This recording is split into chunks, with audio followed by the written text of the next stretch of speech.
我这但那是风台扫过台湾，是影响到咱航班的运输。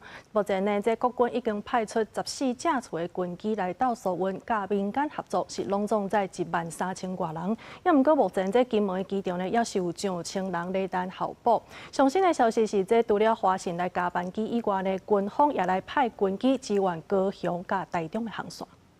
请问有500号以前的吗？现场民众是真着急，咧等叫号码，希望会当抢到候补的位。金门双旗机场大厅，车白透早就有真侪旅客，受到丹哈市风台的影响，金门往回台湾的飞轮机抓规拢乱去。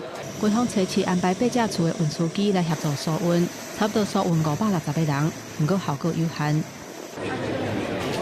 现场会当看到航空公司的航班，无论是飞去台北、台中，也是高雄，全部拢客满。游客是感觉真无奈，敢若会当踮以下咧等，希望有个加开的飞轮机抓。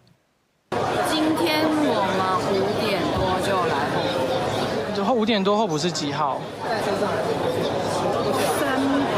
往台中的是350，台中的350，高雄140几。好，有希望补上吗？他们有希望，我应该要住在这里。要降到2000才会轮到你们的意思？我们打算明天再来啊。我已经决定要明天再来了。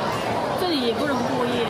其他的离岛亲像马祖的航线有恢复飞行，已经有先协调国防部支援军机来协助疏运。现在伫个兰屿嘛有旅客调伫遐，已经有安排疏运。另外，高雄往回澎湖的澎湖轮是临时加开一帮船，有民众专工为高雄小港机场赶来这要搭船。 我是刚去机场补票，然后机场有广播，所以我才赶快过来。对，要回澎湖上班。这届丹那市风台来是透风落雨，严重影响航班的起落。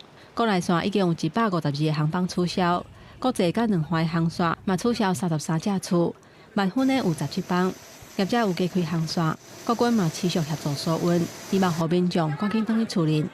记者综合报道。